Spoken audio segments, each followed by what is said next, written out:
মুসা আলাইহিস সালামের সময়, মুসা আলাইহিস সালামের জামানায় প্রভাব ছিল জাদু। কিসের? এই জাদুর প্রভাব দারুণ ভাবে ছিল। সেই সময় আল্লাহ পাক মুসা আলাইহিস সালামের হাতে দিলেন মুজিজা। সেই মুজিজার নাম কি? লাঠি। লাঠি ফালাই দিলে কি হইতো? সাপ হয়ে যেত।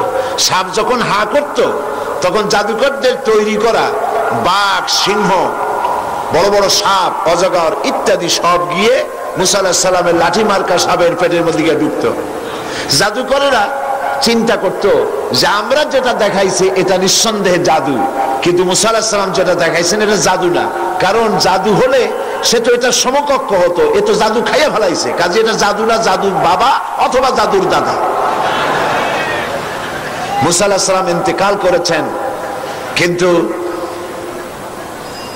এই মুজিজা তিনি ইন্তেকালের সাথে সাথে ক্লোজ হয়ে গিয়েছে। ওনার ইন্তেকালের পরে মুসা আলাইহিস সালামের কোন উম্মত ওই লাঠি দিয়ে আর একদিনের জন্য বড় সাপ তো দূরের কথা, একটা ছোট্ট সাপও বানাইতে পারে না। দাউদ আলাইহিস সালাম তিনি অস্ত্র নির্মাণ করতেন, অস্ত্র তৈরি করতেন। সেই লোহা দিয়ে, যে লোহা দিয়ে তিনি অস্ত্র তৈরি করতেন,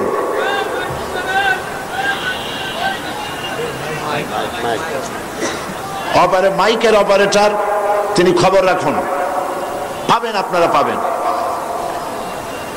এই লোহা গলাবার জন্য আগুনের প্রয়োজন হতো না, তিনি লোহা হাতের মুঠায় ধরে চাপ দিলে লোহা পানি হয়ে আঙ্গুলের ফাঁক দিয়ে পড়ে যেত। এটা ছিল তার মুজিজা।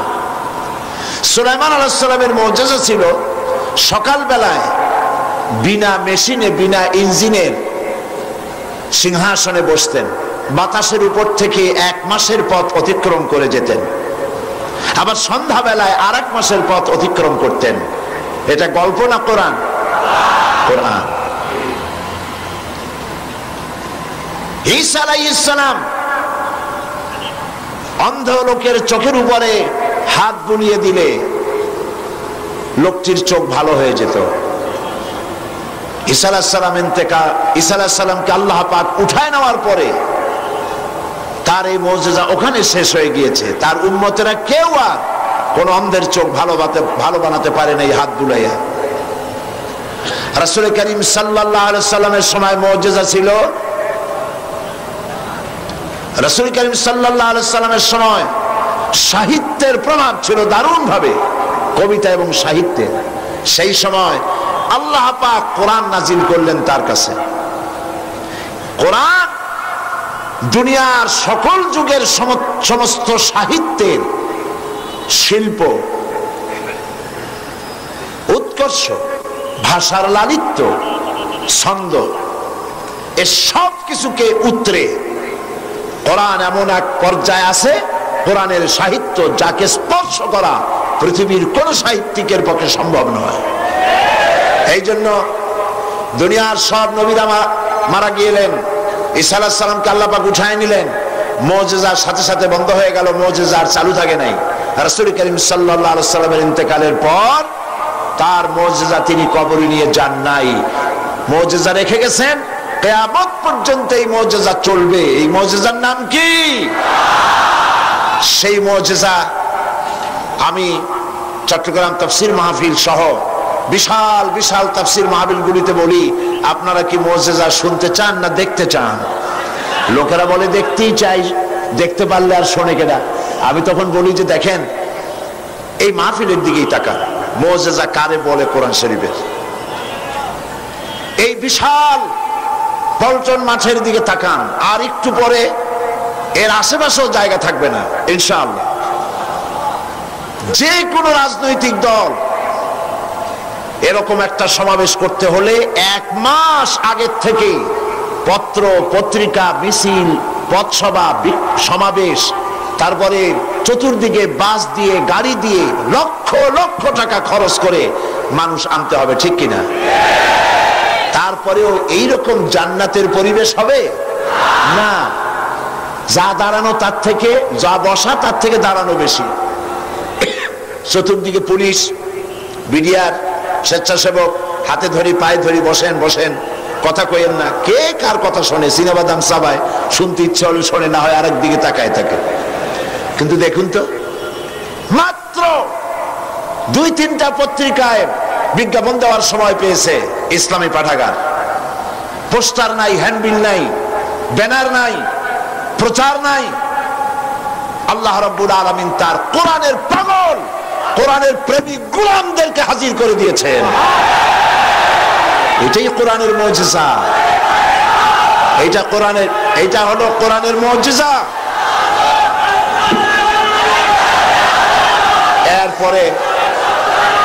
এরপরে দেখুন, আজ এই বিশাল মাহফিল, কি জান্নাতের পরিবেশ। মানুষ উজু করে পবিত্র মন নিয়ে লাখো জনতা বসে আছে, শ্বাসের শব্দ নাই। কোরআনের আদব করছে মানুষেরা। কিসের আদব? আমি সব জায়গায় বলি, আপনারা বিশ্বাস করুন, এই লোকেদের ঢল, মানুষের উত্তাল ঢেউ, এর আকর্ষণ আল্লাহর কসম সাইদি নয়, এর একমাত্র আকর্ষণ আল্লাহর কোরআন।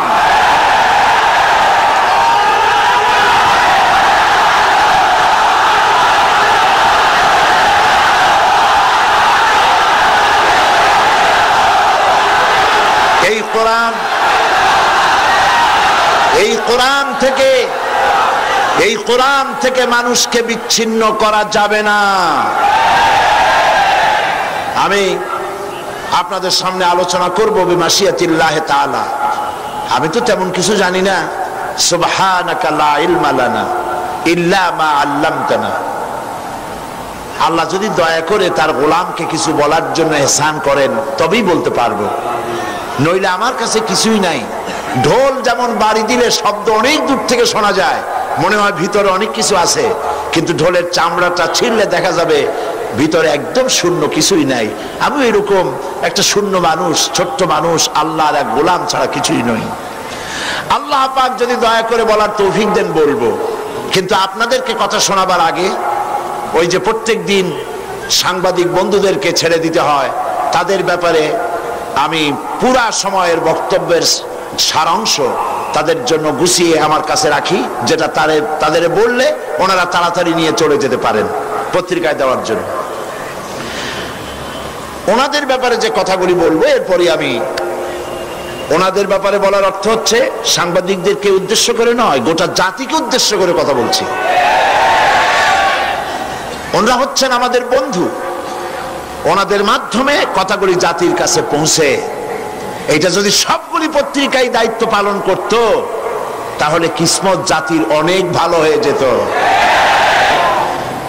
এই সব মাহফিলে কথা হয় জাতি বিনির্মাণের কথা, চরিত্র তৈরির কথা, দেশ এবং জাতি গঠনের কথা, স্বাধীনতা সার্বভৌমত্বের কথা বলা হয়, স্বাধীনতা হেফাজতের কথা বলা হয়।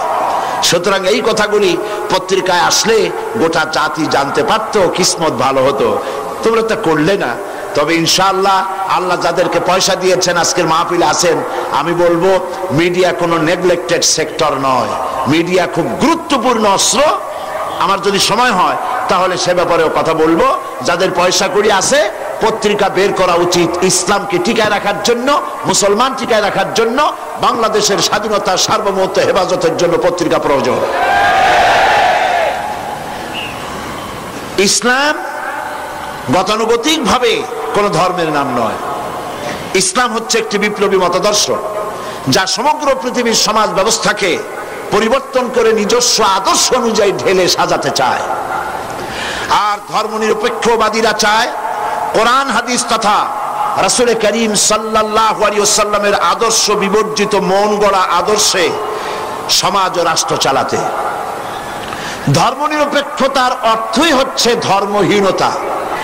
ধর্মনিরপেক্ষ রাষ্ট্র প্রতিষ্ঠার ব্যাপারে ধর্মনিরপেক্ষবাদীদের দৃষ্টিতে ওলামা, মাশায়েখ, ইসলামী আন্দোলন এবং মাদ্রাসা, মসজিদই হচ্ছে তাদের প্রধান বাধা। মুসলিম দেশসমূহের মধ্যে তুরস্কই হচ্ছে প্রথম ধর্মনিরপেক্ষ ইউরোপের মুরিদ রাষ্ট্র। ইসলামের শত্রুদের খরিদকৃত গোলাম কামাল পাশা তুরস্ককে ধর্মনিরপেক্ষ রাষ্ট্র বানাবার জন্য হাজার হাজার আলেমদেরকে হত্যা করেছিল। মাদ্রাসা শিক্ষা বন্ধ করে দিয়েছিল এবং ইসলামী আন্দোলনের নেতা কর্মী আলেম ওলামা দিয়ে জেলখানাগুলি ভরে ফেলেছিল। এখন বাংলাদেশেও হুবহু তুরস্কের কামাল পাশার অনুকরণে বর্তমান সরকার ইউরোপ, আমেরিকা এবং ভারতকে খুশি করার জন্য বাংলাদেশকে একটি পূর্ণাঙ্গ ধর্মনিরপেক্ষ রাষ্ট্রে পরিণত করার লক্ষ্যে উলামা, মাশায়েখ ও মাদ্রাসা ছাত্রদের উপরে অত্যাচারের স্টিম রোলার চালাচ্ছে। অথচ একথা সর্বজনবিদিত যে দেশের উলামা, মাশায়েখ এবং মাদ্রাসার ছাত্র এবং শিক্ষক সমাজ সবচাইতে বেশি শান্তিপ্রিয় এবং সন্ত্রাস ও দুর্নীতি মুক্ত। যেমন কলেজ বিশ্ববিদ্যালয়গুলোতে এ যাবৎ যত সন্ত্রাসী তৎপরতা এবং হত্যাকাণ্ড ঘটেছে, মাদ্রাসাগুলিতে তার 1000 ভাগের 1 ভাগও ঘটে নাই। কলেজ বিশ্ববিদ্যালয়গুলোতে যত ধর্ষণের ঘটনা ঘটেছে, মাদ্রাসাগুলোতে তার 1,00,000 ভাগের 1 ভাগও ঘটে নাই। দেশের মন্ত্রী, এমপি এবং তাদের রাজনৈতিক সহযোগীরা দেশ স্বাধীনের পর থেকে এ পর্যন্ত যত দুর্নীতি, স্বজনপ্রীতি, সরকারি অর্থ লুটপাট করেছে, দেশের ওলামা মাশায়েখ বৃন্দ তার 1000 কোটি ভাগের 1 ভাগও করে নাই। তাছাড়া মাদক ব্যবসা, অস্ত্রবাজি, এসিড নিক্ষেপ, চোরাকারবারি এবং অন্যের জমি বাড়ি দখলের কোন একটির সাথেও দেশের আলেম ওলামা, মাদ্রাসার শিক্ষক, মাদ্রাসা ছাত্রদের দূরতম সম্পর্ক নাই। তারপরও দেশের সরকার এবং ভারতের অর্থে লালিত পত্রিকাগুলি এবং ইসলামের জঘন্য দুশ্মন এনজিও গুলো আর হিন্দুস্তানের পাঁচটা গোলাম তথাকথিত বুদ্ধিজীবী এবং কবি সাহিত্যিকরা এক সুরে সমস্বরে আলেম ওলামা, মাশায়েখ এবং মাদ্রাসা শিক্ষার বিরুদ্ধে বিষোদ্গার করে চলছে এদেশ থেকে ইসলামকে নির্মূল করার জন্য। এ পর্যন্ত গোটা জাতির উদ্দেশ্যে আমি তাফসীরুল কোরআন মাহফিলের পক্ষ থেকে বক্তব্য রাখলাম। দরুদ শরীফ পড়েন। আল্লাহুম্মা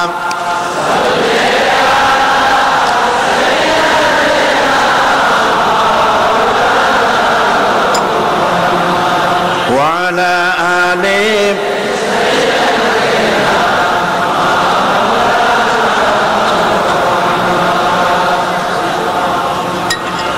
সাল্লি আলা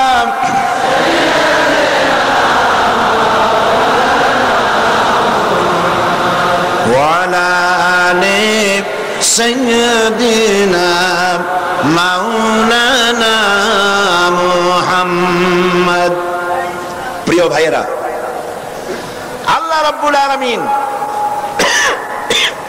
এই পৃথিবীর মানব মণ্ডলীকে হেদায়েতের জন্য কোরআন দান করেছেন। এই কোরআন এসেছে মানুষের ভাগ্যকে সুপ্রসন্ন করার জন্য। কিন্তু অবস্থা কি দেখতে পাচ্ছি? আমরা দেখতে পাচ্ছি কোরআন যাদের কাছে পৃথিবীতে তারাই সব থেকে বেশি মার খায়, ঠিক কিনা? বসনিয়ায় মার খায় কারা? চেচনিয়ায় কারা? দাগেস্তান বার্মায় কারা? ফিলিপিনে কারা? কাশ্মীরে কারা? প্যালেস্টাইনে কারা?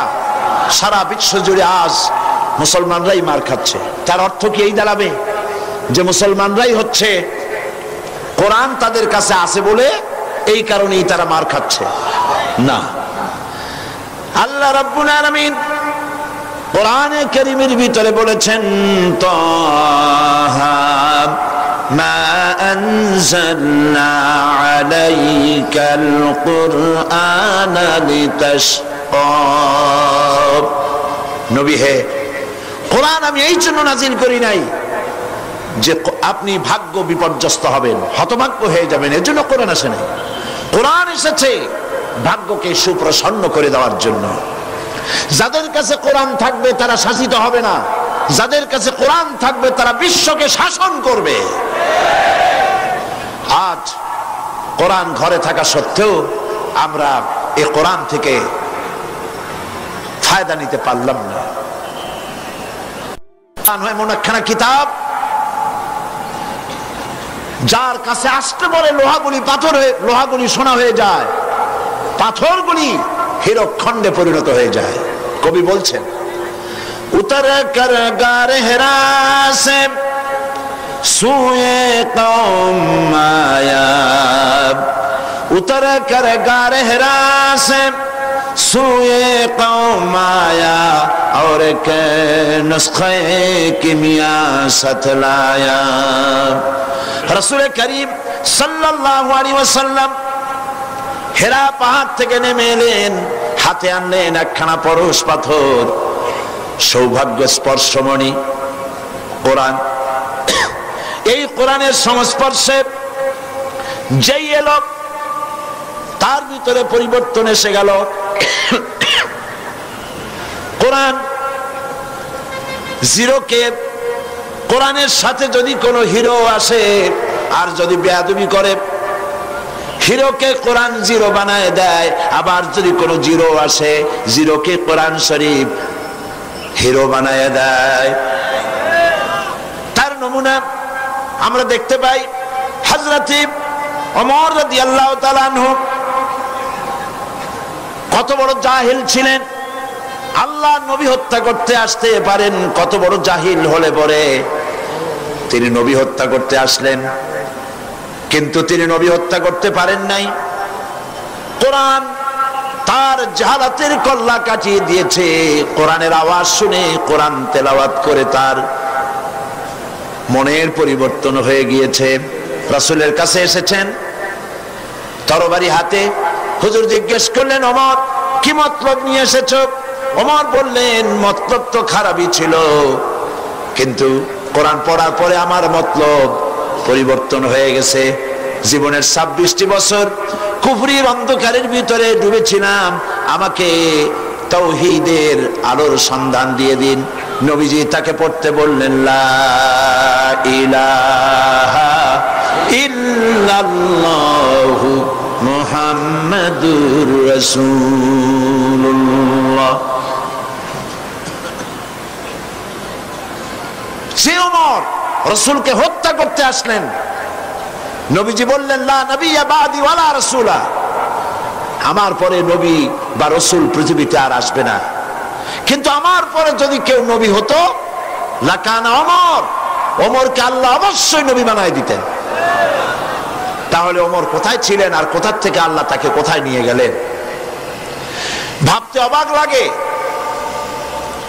হযরত আলী রাদিয়াল্লাহু তাআলা আনহু, ওমর রাদিয়াল্লাহু তাআলা আনহুর জামানায় তিনি রাতের বেলায় ঘুমায় আছেন, স্বপ্নে দেখছেন যেন তিনি নামাজ পড়ছেন রাসূল করিম সাল্লাল্লাহু আলাইহি ওয়াসাল্লামের পেছনে, ফজরের নামাজ। নামাজ শেষ হওয়ার পর রাসূল করিম সাল্লাল্লাহু আলাইহি ওয়াসাল্লাম পেছনের দিকে ফিরে বসেছেন, কথাবার্তা বলছেন। হযরত আলী মসজিদ থেকে বেরিয়েছেন, দরজার কাছে এসে দেখেন এক বুড়ি এক পাত্র খোরমা নিয়ে দাঁড়ানো। বুড়ি বলছেন, আলী আবার ভেতরে যাও, এই পাত্র ভরা খোরমাগুলি নিয়ে আল্লাহর রাসূলকে দাও আর বলো এটি আমার বাগানে, নতুন বাগানের খোরমা, তিনি খাবেন এবং সাহাবায়ে কিরামদের মধ্যে ভাগ করে দিবেন। হযরত আলী ভেতরে প্রবেশ করলেন, হুজুরকে খোরমার পাত্র দিয়ে ঘটনা বিবরণ করলেন। রাসূল করিম সাল্লাল্লাহু আলাইহি সাল্লাম পাত্র থেকে একটি খোরমা উঠায়া হযরত আলীর মুখের মধ্যে দিলেন। হযরত আলী স্বপ্নের ভিতরে খেজুরটি খাচ্ছেন। ইত্যাবসারে ফজরের আজান হলো, আজানের আওয়াজ শুনে হযরত আলীর ঘুম ভেঙে গেল। কিন্তু ঘুম ভেঙেছে ঠিক, রাসূল করিম সাল্লাল্লাহু আলাইহি সাল্লামের হাতের দেওয়া খোরমার স্বাদ তখনও আলীর মুখের মধ্যে রয়েছে। ওযু করে মসজিদ নববীতে প্রবেশ করলেন। তিনি দেখতে পাচ্ছেন মসজিদ নববীতে ইমামতির জায়গায় কে দাঁড়ানো? হযরত ওমর রাদিয়াল্লাহু তাআলা। ইসলামের নিয়ম এটা। ইসলামী শাসন ব্যবস্থায় রাষ্ট্রপ্রধান যিনি হবেন, তিনি সেই দেশের সব থেকে বড় মসজিদে ইমামতি করার, খুতবা দেওয়ার যোগ্যতা তার থাকতে হবে। হযরত ওমর রাদিয়াল্লাহু তাআলা আনহু ফজরের নামাজ পড়লেন। এখন কিন্তু আর স্বপ্ন না, এখন কি বাস্তব। ফজরের নামাজ শেষ করে হযরতে ফারুক রাদিয়াল্লাহু তাআলা আনহু পেছনের দিকে ফিরে বসেছেন, হযরত আলী উঠেছেন। মসজিদ থেকে বেরোবেন, দরজার কাছে এসে দেখেন এক বুড়ি এক পাত্র খরমা নিয়ে দাঁড়ানো।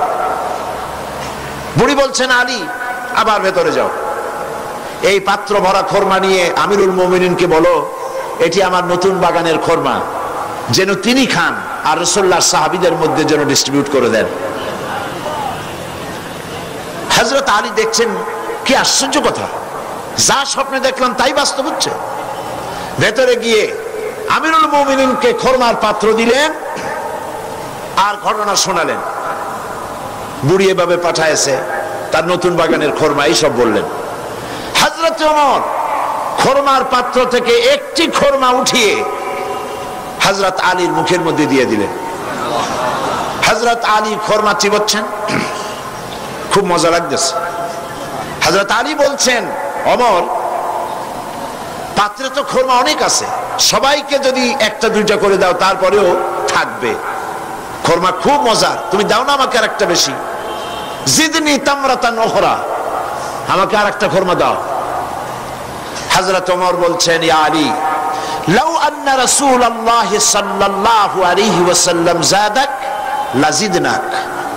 হে আলী, রাসূল করিম সাল্লাল্লাহু আলাইহি ওয়াসাল্লাম স্বপ্নের ভেতরে তোমাকে যদি একটার বেশি খরমা দিতেন, আমিও তোমাকে একাধিক খরমা দিয়ে দিতাম। হযরত আলী রাদিয়াল্লাহু তাআলা আনহু বলছেন, ইয়া ওমর আহিয়া রুইয়া রাআইতাহা আম হিয়া গায়বুন আম ইত্তালাত আলাইহি। এটা কি, এটা কি তুমি স্বপ্ন দেখেছো আমার মতো, না গায়ব থেকে তোমাকে জানানো হয়েছে? আমাকে রাসূলুল্লাহ স্বপ্নে একটা খরমা দিলেন, তা তুমি টের পাইছো কেমনে, কিভাবে টের পেলে? এটা কি স্বপ্ন দেখেছো না গায়ব? হযরত ওমর বলছেন, ইয়া আলী ওয়াল্লাহি মা হিয়া রুইয়া ওয়ালা গায়ব ওয়ালাকিন্নাল মুমিনা ইযা আখলাসা কলবাহু ইয়ারা বিনূরিল্লাহ। মূল বক্তব্য হচ্ছে এই, হে আলী এটা স্বপ্নও নয়, এটা গায়ব থেকেও আমাকে জানানো হয়নি। মূল কথা হচ্ছে আল্লাহর কোন মুমিন বান্দা যখন আল্লাহর জন্য হয়ে যায়, ব্যক্তিতে, পরিবারে, সমাজে, রাষ্ট্রে, জীবনের সব ক্ষেত্রে যদি কোনো মুমিন বান্দা আল্লাহর গোলাম হয়ে যায়, তো আল্লাহর সাহায্যেই সে দেখতে পায়। হযরত ওমর কোথায় ছিলেন আর কোরআন তাকে কোথায় নিয়ে গেল, সুবহানাল্লাহি ওয়া বিহামদিহি। সেই কোরআন, এই দিকটা মাইক পাচ্ছে না, অপারেটর পাঠায় দেন, পাবেন ইনশাআল্লাহ পাবেন। কোরআন পৃথিবীতে মানব গোষ্ঠীর হেদায়েতের জন্য এসেছে। সেই কোরআন থেকে বিগত দুদিন আমি আলোচনা করেছি আপনাদের সামনে সূরা আস-সাফ থেকে। আসুন, কুম আলা তিজারাতিন তুনজিকুম মিন আযাবিন আলীম তুমিনুনা বিল্লাহি ওয়া রাসূলিহি ওয়া তুজাহিদুনা ফি সাবিলিল্লাহি বিআমওয়ালিকুম ওয়া আনফুসিকুম যালিকুম খায়রুল লাকুম ইন কুনতুম তা'লামুন। সাদাকাল্লাহুল আযীম। আল্লাহ পাক বলছেন, হে বিশ্বাসীরা, যারা তোমরা ঈমান এনেছো, শোনো, আমি কি তোমাদের কেমন একটি ব্যবসার কথা বলবো না, যে ব্যবসায় তোমাদেরকে জাহান্নামের কঠিন শাস্তি থেকে রক্ষা করবে? তার মানে অবশ্যই বলবো, সেই ব্যবসাটা হচ্ছে আল্লাহর সাথে ব্যবসা করতে হবে। ব্যবসার পুঁজি কয়টা বলেছিলাম? তিনটি। একটি হলো ঈমান বিল্লাহ, আল্লাহর প্রতি ঈমান, আরেকটি হচ্ছে রাসূলের প্রতি ঈমান, আরেকটি হচ্ছে, জোরে বলুন, আমরা আল্লাহর প্রতি ঈমানের কথা আলোচনা করেছি, রিসালাতের প্রতি ঈমানের কথা কিছুটা বলেছি, বাকি কথা আজকে আলোচনা করতে চেষ্টা করব ইনশাআল্লাহ। তবে আপনারা খেয়াল রাখবেন, শয়তান যেন কাউকে মাহফিল থেকে উঠায় দিতে না পারে, সেজন্য খেয়াল রাখবেন, মজবুত হয়ে বসতে চেষ্টা করবেন, যাতে সবগুলি কথা শোনার সৌভাগ্য অর্জন আমরা করতে পারি। আর আখিরি মোনাজাত, এই লাখো জনতার বিশাল মোনাজাতে আমরা যেন শরীক হতে পারি। আল্লাহ যেন তৌফিক দান করেন, বলি আমিন। রাসূলের প্রতি ঈমান, সেই ইমানের কিছু কথা গতকাল বলেছিলাম, আজকে বাকি আরো কিছু কথা। রাসূলের প্রতি ইমানের অর্থ শুধু এতটুকু নয় যে মাথায় টুপি পরলাম, দাড়ি রাখলাম, জামা গায়ে দিলাম, এতটুকুনি শুধু নয়, বরং রাসূল হচ্ছেন আমাদের আদর্শ, এটা বিশ্বাস করতে হবে। রাসূল আমাদের কি? অনেকে বলে আমরা অমুকের আদর্শ, আমরা অমুকের আদর্শের সৈনিক, বলেন এরকম? এর কোনো মানে নেই। আল্লাহ শিখাচ্ছেন, লাকাদ কানা লাকুম ফি রাসূলিল্লাহি উসওয়াতুন হাসানাহ। আল্লাহ পাক বলেন তোমাদের জন্য তোমাদের মহত্তম আদর্শ তোমাদের রাসূলের ভেতরে আমি রেখে দিয়েছি। আল্লাহর নবী হচ্ছেন তোমাদের জন্য শ্রেষ্ঠ আদর্শ। সর্বশ্রেষ্ঠ আদর্শ কে? আদর্শ তো তিনি হবেন যার জীবন কলুষতা মুক্ত, জীবনে কোনো কালিমা নাই, তিনি হবেন আদর্শ। পৃথিবীতে মানুষেরা নিজেরা নিজেদের জন্য অনেক নেতা বানায়। এখন প্রকৃতপক্ষে নেতা কে হবেন? বিশ্বনবী মুহাম্মদ সাল্লাল্লাহু আলাইহি ওয়াসাল্লাম। এই জন্য আমাদের প্রাণ প্রিয় স্লোগান আল্লাহু আকবারের পরে তোমার নেতা আমার নেতা, এটা কি সকলের জন্য? তাহলে জান খুলে পড়ে বলেন না তোমার নেতা আমার নেতা কে? বলেন সাল্লাল্লাহু আলাইহি ওয়াসাল্লাম। তিনি হচ্ছেন আমাদের নেতা।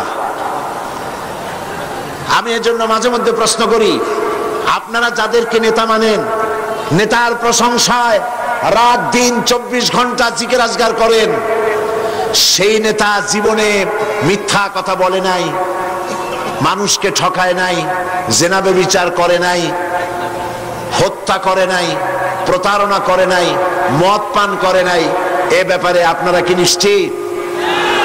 তাহলে কিভাবে নিজেরা নেতা তৈরি করে তার পিছনে ঘোরেন? নেতা তো তিনি যার জীবনে কোনো কলুষতা নাই। তিনি কে? বিশ্বনবী মুহাম্মদুর রাসূলুল্লাহ সাল্লাল্লাহু আলাইহি ওয়াসাল্লাম। পৃথিবীর সমস্ত নেতাদের ক্যারেক্টার দুই রকম। ক্যারেক্টার কয় রকম?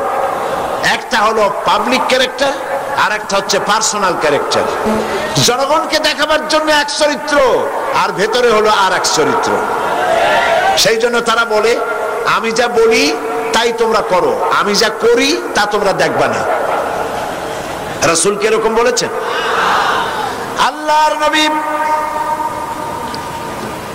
তার বক্তব্য হচ্ছে আমার স্ত্রীরা ও আমার সাহাবায়ে কিরাম দিনের আলোতে আর রাতের আধারে আমার মধ্যে যা কিছু তোমরা দেখতে পাও, যে আচরণ তোমরা দেখতে পাও, সবগুলি খুলে খুলে মানুষের সামনে বলে দাও। সুবহানাল্লাহ বলবেন না? আমার জীবনের সব কথা মানুষের সামনে বলে দাও। এই জন্য রাসূল করিম সাল্লাল্লাহু আলাইহি ওয়াসাল্লাম হচ্ছেন শ্রেষ্ঠ আদর্শ। তার নীতিকে অনুসরণ করতে হবে জীবনের সব ক্ষেত্রে। একটা মানুষ কতটা চরিত্রবান, কতটা ভালো, সেই কথা কে বলতে পারে? কার সার্টিফিকেট সবচাইতে বেশি নির্ভরযোগ্য? ম্যাজিস্ট্রেট, চেয়ারম্যান, মন্ত্রী, পীর সাহেব, মৌলানা সাহেব? কে সব থেকে একটা পুরুষের নির্ভরযোগ্য সার্টিফিকেট কে দিতে পারে? স্ত্রী দিতে পারে। রাসূলুল্লাহর চরিত্রের সার্টিফিকেট আল্লাহ তো দিয়ে রাখছেন। তারপর তার স্ত্রীর সার্টিফিকেটটা দেখুন। হেরা পাহাড় থেকে যখন নেমে এসে তিনি বলেছিলেন আমি ভয় পেয়েছি, তাড়াতাড়ি করে আমাকে ঢেকে দাও। হযরতে খাদিজা জিজ্ঞেস করেছিলেন আবুল কাসেম আপনার কি হয়েছে? কেন আপনি, আপনার চোখ বড় হয়ে গিয়েছে, শরীর কাঁপছে, গায়ে জ্বর উঠেছে, কারণ কি? তিনি বললেন আমি এরকম এক জ্যোতির্ময় মহাপুরুষ দেখেছি যাকে আমি জীবনে কোনোদিন দেখি নাই। এই সমস্ত কথা আমাকে বলেছে, আমি পড়তে পারি না বলেছি, তারপরে আমাকে 3 বার বলার পরে আমাকে সিনার সাথে আলিঙ্গন করেছে, এরপর আমি বলতে পেরেছি, আমি ভয় পেয়ে গিয়েছি। হযরতে খাদিজা বলেন আবুল কাসিম, হে কাসিমের পিতা, আমি নিশ্চিত করে বলতে পারি কোন জিন, কোন দুষ্ট শয়তান আপনার অনিষ্ট করতে পারে না, কারণ আপনি কখনো মিথ্যা কথা বলেন না। আপনি প্রতিবেশীর হক আদায় করেন, আত্মীয়দের হক আদায় করেন, এতিম মিসকিনকে খেতে দেন, বিধবাকে আশ্রয় দেন। আপনার ক্ষতি কোনো জিন বা শয়তান করতে পারে না। নবীজি পরবর্তী সময় হযরত খাদিজাকে যখন ঈমানের দাওয়াত দিলেন, যখন তিনি বললেন আমি আল্লাহর নবী, তুমি ঈমান আনো আল্লাহর উপরে, আমাকে রাসূল হিসেবে নবী হিসেবে মানো, হযরত খাদিজা এক মুহূর্ত দেরি করেন নাই, সঙ্গে সঙ্গে হযরত খাদিজা বলেছেন লা ইলাহা ইল্লাল্লাহু মুহাম্মাদুর রাসূলুল্লাহ। হে কাসেমের পিতা, আমি অবশ্যই বুঝতে পেরেছি আপনি আল্লাহর নবী। বিগত বছরগুলিতে আপনার মধ্যে যে আখলাক, যে চরিত্র দেখেছি, এটা কোনো সাধারণ মানুষের চরিত্র হতে পারে না। রাসূল করিম, রাসূলের উপর ঈমান আনার অর্থই হলো তার আদর্শের অনুসরণ করা, অনুকরণ করা, তিনি যা বলেছেন সবটা করা, যা করেছেন সবটা করা, মেনে নেওয়া। এইখানে যদি দ্বিধাদ্বন্দ্ব থাকে তাহলে তো মুমিন হওয়া যাবে না। হযরত ওমর রাদিয়াল্লাহু তাআলা আনহুর কাছে এক লোক এসে বলেছিল, এক মুসলমান একটা বিচারের সানি করতে এসেছিল, বলছে ওমর একটা বিচারের সানি করে দাও, দ্বিতীয়বার বিচারটা করে দাও। তো প্রথমবার কার কাছে গিয়েছিলে? তো তিনি বললেন যে আমি প্রথমবার তো মুহাম্মদ সাল্লাল্লাহু আলাইহি ওয়াসাল্লামের কাছে গিয়েছিলাম, আমি মুসলমান মানুষ, আমার বিরুদ্ধে ইহুদি কেস দায়ের করলো, হুজুর সাক্ষী প্রমাণ নিয়ে আমি মুসলমান, নামাজ পড়ি, যুদ্ধে যাই, চাঁদা দেই, আমার বিরুদ্ধে রায়টা দিলেন, এটা কি সঠিক হয়েছে? আপনি বরং এই সবকিছু শুনে মিলে এটাকে দ্বিতীয়বার বিচারটা করে দেন। হযরত ওমর রাদিয়াল্লাহু তাআলা আনহু বললেন দাঁড়াও, অপেক্ষা করো, আমি বিচার করতেছি। ঘরের মধ্যে প্রবেশ করলেন, তরবারি একখানা নিয়ে আসলেন, আর তরবারি দিয়ে আঘাত দিলেন। বললেন আল্লাহর বান্দা, রাসূল করিম সাল্লাল্লাহু আলাইহি ওয়াসাল্লাম বিচার করার পর সেই বিচার যে মানতে পারে না, তার বিচার তো এরকম করে করে দিতে হয়। লোকটি দ্বিখণ্ডিত হয়ে গেল। রাসূলের কাছে খবর এলো ওমর রাদিয়াল্লাহু তাআলা আনহু মুসলমান হত্যা করেছেন। চতুর্দিকে বদনাম ছড়িয়ে গেল। রাসূল করিম সাল্লাল্লাহু আলাইহি ওয়াসাল্লাম চিন্তায় পড়ে গেলেন, হযরত ওমর এতটা করতে গেলেন কেন? আল্লাহ পাকের পক্ষ থেকে আয়াত নাজিল হয়ে গেল। আল্লাহ রাব্বুল আলামিন শোনালেন, ফালা ওয়া রাব্বিকা লা ইউমিনুন, হে নবী আপনার রবের কসম, আপনার আল্লাহর কসম, যেই ব্যক্তি ঈমানের দাবি করে, মুসলমানের দাবি করে, আপনার হুকুম, আপনার সিদ্ধান্ত মানতে দ্বিধা দ্বন্দ্বে ভোগে, সে কখনোই মুমিন হতে পারে না, সে মুমিন নয়। ওমর যাকে হত্যা করেছে সে মুসলমান নয়, মুনাফিক। সুতরাং ইসলাম কবুল করলে ইসলামের সবটা মানতে হবে, অল্প একটু মানলে হবে না। রাসূল করিম সাল্লাল্লাহু আলাইহি ওয়াসাল্লামকে তার উপর ঈমান আনতে হলে সম্পূর্ণটাই মানতে হবে। রাসূল করিম সাল্লাল্লাহু আলাইহি ওয়াসাল্লামের জীবনে, তার মিশনে বাধা আসলো কেন? বাধা এই জন্য এসেছে, বাধা যে হয়েছে এটা তো আপনারা নিশ্চয়ই জানেন। বাধাটা দিল কারা? সে কথা গতকাল বলেছি। যদি রাসূল করিম সাল্লাল্লাহু আলাইহি ওয়াসাল্লাম শুধুমাত্র টুপির কথা বলতেন, দাড়ির কথা বলতেন, জামার কথা বলতেন, কদু খাওয়ার কথা বলতেন, মিষ্টি খাওয়ার কথা বলতেন, আতর লাগাবার কথা বলতেন, সুরমা লাগাবার কথা বলতেন, তাহলে রাসূলকে মার খেতে হতো না, ঠিক কিনা বলেন? এই ধরুন আমি যদি আপনাদের বলি, ভাইরা আপনারা সকলে দাড়ি রাখবেন, মাথায় টুপি দেবেন, ভালো জামা টামা, সুন্নতি জামা, লম্বা জামা পরবেন, পাগড়ি পরবেন, আপনারা কি আমাকে মারতে আসবেন নাকি? আপনারা বলবেন তো ভালো কথা, এই মন্দ কি? তো রাসূলুল্লাহ মারটা খাইলেন কেন? দাড়ি রাখতে বলেছে তো ভালো কথা, পুরুষের দাড়ি হলে তো খুব ভালোই লাগে, দাড়ি যত বড় হয় আরো সুন্দর লাগে, আর বেশি ঘন হলে শীতকালে মাফলারের দরকার হয় না, গলাটা ঢেকে থাকে, কত সুন্দর। তেতে মারতে আসবে কেন? কদু খাইতে বললে তাতে মারতে আসবে কেন? মিষ্টি খাইতে বলেছেন তাতে মারতে আসবে কেন? মূল বিষয়টা হলো, মারতে আসার কারণটা ছিল এই, মার খেয়েছেন রাসূল এই কারণে, তিনি পৃথিবীর বুকে আল্লাহর জমিনে আল্লাহর আইন প্রতিষ্ঠা করতে চেয়েছেন। আল্লাহ রাব্বুল আলামিন বলেছেন আলা লাহুল খালকু ওয়াল আমর, জেনে রাখো সৃষ্টি যার, আইন চলবে তার, অন্য কারো নয়। আইন চলবে কার? সবাই বলুন কার? আল্লাহ পাকের আইনকে জমিনে প্রতিষ্ঠার জন্য পয়গম্বরেরা দায়িত্ব পালন করে গেছেন। সুতরাং নবীর উপরে ঈমান আনার অর্থ ইয়া নবী সালাম আলাইকা বলা নয় শুধু, নবীর উপর ঈমান আনার অর্থ দাড়ি আর টুপি লাগানো নয় শুধু, নবীর উপরে ঈমান আনার অর্থ হলো দাড়ি টুপি জামা সহ, পাগড়ি সহ, মেসওয়াক সুরমা যা যা রাসূল করেছেন বলেছেন সব সহ দিন প্রতিষ্ঠার জন্য জিহাদে অংশগ্রহণ করতে হবে। সেই কথাই আসছে 3 নম্বরে গিয়ে, ওয়াতুজাহিদুনা ফি সাবিলিল্লাহি বিআমওয়ালিকুম ওয়া আনফুসিকুম যালিকুম খায়রুল লাকুম ইন কুনতুম তা'লামুন। আল্লাহর রাস্তায় জিহাদ করো।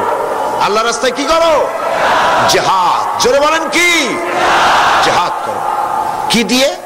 মাল আর জান দিয়ে। যদি তোমরা ইসলাম বুঝে থাকো তাহলে এই জিহাদে অংশগ্রহণ করো। এখন জিহাদ কাকে বলে? লোকেরা ধারণা করেছে জিহাদ মানে হলো যুদ্ধ। জিহাদ এই নামটা শোনার মাত্রই, যখনই কারো মুখে শোনে জিহাদ অথবা কাগজে পড়ে জিহাদ, তো পাঠকের মনে তখন একটা চিত্র ভেসে ওঠে। বিরাট দাড়িওয়ালা, টুপিওয়ালা, জামাওয়ালা, হাতে লম্বা তরবারি, সমানে দৌড়াইতেছে আর কাফের কুচায় কুচায় শেষ করে ফেলাই দিতেছে। এর নাম হলো জিহাদ। এই জন্য ফার্সিতে একটা কথা আছে, অলেকিন কালামদার কাফে দুশ্মনাস্ত। দুশ্মনের হাতে কলম ছিল, যেমন খুশি তেমন মুসলমানদের ইতিহাসকে তারা বিকৃত করেছে। জিহাদ মানে যুদ্ধ নয়, জিহাদ মানে হোলি ওয়ার নয়, জিহাদ মানে হার্ব নয়, জিহাদ মানে কিতাল নয়। যুদ্ধ এটার আরবি কিতাল হতে পারে, হার্ব হতে পারে, ওয়ার হতে পারে, কিন্তু জিহাদ শব্দের অর্থ এগুলি নয়। জিহাদ কি? জিহাদের আবিধানিক এবং পারিভাষিক অর্থ হচ্ছে যে কোনো উদ্দেশ্যকে সফলতার শীর্ষে পৌঁছে দেওয়ার জন্য যে প্রাণান্তকার প্রচেষ্টা চালানো হয়, জান দিয়ে, মাল দিয়ে, অর্থ দিয়ে, যে কোনো উপায়ে যে চেষ্টা চালানো হয়, ওই চেষ্টার নাম হলো জিহাদ। ওই চেষ্টার নাম কি? জিহাদ। তো আমাদের উদ্দেশ্য হলো, লক্ষ্য করুন, আমাদের উদ্দেশ্য হলো জমিন হলো আল্লাহর। চিল্লায় বলুন, জমিন কার? আল্লাহর জমিনে। মানুষ কার? আল্লাহর জমিনে আল্লাহর মানুষের উপরে আইন কার? আল্লাহ পাকের আইনকে প্রতিষ্ঠিত করার জন্যে আমি যদি বই লিখি, এটা আমার লেখার জিহাদ। আমি যদি এই রাস্তায় পয়সা খরচ করি, এটা হলো আমার আর্থিক জিহাদ। আমি এই রাস্তায় চূড়ান্ত, আমাকে যদি কেউ বাধা দেয় সশস্ত্রভাবে, তখন সশস্ত্রভাবে তার মোকাবেলা যদি আমি করি, এটা হলো জিহাদের চূড়ান্ত রূপ। জিহাদের অর্থ শুধুমাত্র হিন্দু যেখানে পাও কুচাইয়া মারো, এর নাম জিহাদ নয়। বলা হয়েছে জিহাদ ফি সাবিলিল্লাহ ওয়া তুজাহিদুনা ফি সাবিলিল্লাহ। জিহাদ হবে আল্লাহর পথে। জিহাদ হবে কার পথে? পৃথিবীতে যত যুদ্ধ হয়, আমেরিকা যুদ্ধ করছে, ইউরোপ করছে, ইন্ডিয়া করছে, পৃথিবীর বিভিন্ন দেশ এক দেশ আর এক দেশের সাথে যুদ্ধ করে। উদ্দেশ্য কি? উদ্দেশ্য হলো দেশের সীমা আরো বাড়ানো, ঠিক কিনা? অর্থ লুটপাট করা, ঠিক কিনা? চুরি করা, ডাকাতি করা, ছিনতাই করা, ক্ষমতা বাড়ানো। এই জন্য এ হচ্ছে ক্ষমতা প্রতিষ্ঠিত করার জন্য তাদের লড়াই। ইসলামের জিহাদ রাজ্য বাড়াবার জন্য নয়, অর্থ সম্পদ লুণ্ঠন করার জন্য নয়, নিজের ক্ষমতা পাকাপোক্ত করার জন্য জিহাদ নয়। ইসলামের জিহাদ হচ্ছে কোরআনের আইনকে দেশে প্রতিষ্ঠিত করার জন্য চেষ্টা করার নামই জিহাদ। এই জিহাদ করে দিন প্রতিষ্ঠা করতে পারলেই শান্তি আসবে, নইলে শান্তি আসবে না। শান্তি প্রতিষ্ঠার জন্য চেষ্টা কি কম হয়েছে পৃথিবীতে? 1920 সনের আগে প্রথম বিশ্বযুদ্ধ হলো। প্রথম বিশ্বযুদ্ধ হওয়ার পর পৃথিবীতে লক্ষ লক্ষ মানুষ মরল, আর্থিক শত শত বিলিয়ন মিলিয়ন ট্রিলিয়ন ডলারের ক্ষতি হলো। আর যেন যুদ্ধ না হয় সেজন্য 1920 সনে তৈরি হলো লিগ অব নেশনস, যাতে যুদ্ধ বিগ্রহ আর না হয়। লিগ অব নেশনস তার সমস্ত প্রচেষ্টা ব্যর্থ হয়ে গেল। 1939 সনে সেকেন্ড গ্রেট ওয়ার, দ্বিতীয় বিশ্বযুদ্ধ শুরু হয়ে গেল। আর এই যুদ্ধ চলল 1945 সন পর্যন্ত। একটানা 6 বছর যুদ্ধ চলল। পৃথিবীর লক্ষ লক্ষ মানুষ নিহত হলো, কোটি কোটি মানুষ সাবারার হলো, বাড়ি গেল, ঘর গেল, ইন্ডাস্ট্রি গেল, দেশ গেল, সব শেষ হয়ে গেল। পৃথিবীতে আর যাতে যুদ্ধ বিগ্রহ না হয় সেজন্য তৈরি হলো ইউনাইটেড নেশনস অর্গানাইজেশন, সংক্ষেপে ইউএনও, আকওয়ামে মুত্তাহিদা। জাতিসংঘ তৈরি হলো।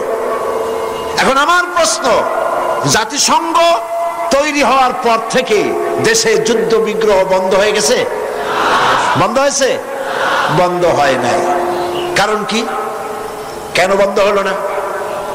আমি জাতিসংঘ হেডকোয়ার্টারের সামনে 42 স্ট্রিট, যেটা হচ্ছে জাতিসংঘ হেডকোয়ার্টারের একদম সামনে, এইখানে আমি মাহফিল করেছি। প্রায় 1.5 লাখের মতো লোক এখানে উপস্থিত ছিল। পুরা রাস্তা খালি করা ছিল। সেটা ছিল মুসলিম ডে, প্যারেড ডে। সেইখানে যখন বক্তৃতা করলাম, বক্তৃতা করার আগে আমি প্রশ্ন করলাম যে এই জাতিসংঘ যেখানে তৈরি হয়েছে এখানে আগে কি ছিল? আমাকে এর ইতিহাস শোনানো হলো যে এই জায়গায় আগে ছিল কসাইখানা। এখানে গরু, ছাগল, ভেড়া, শুয়ার ইত্যাদি জবাই করত, আর সেগুলি গোশত এখান থেকে সব জায়গায় ডিস্ট্রিবিউট হতো, বিক্রি হতো, কসাইখানা। সেই জায়গাটা খরিদ করে জাতিসংঘের অফিস বানানো হয়েছে। বললাম কাজ তো খারাপ হয় নাই, ভালোই হয়েছে। যেখানে আনঅফিসিয়াল পশু জবাই হতো সেখানে এখন অফিসিয়ালি দুনিয়ার মানবতা জবাই করার ব্যবস্থা করা হয়েছে। জাতিসংঘ হেডকোয়ার্টারের সামনে 42 স্ট্রিট, যেটা হচ্ছে জাতিসংঘ হেডকোয়ার্টারের একদম সামনে, এইখানে আমি মাহফিল করেছি। প্রায় 1.5 লাখের মতো লোক এখানে উপস্থিত ছিল।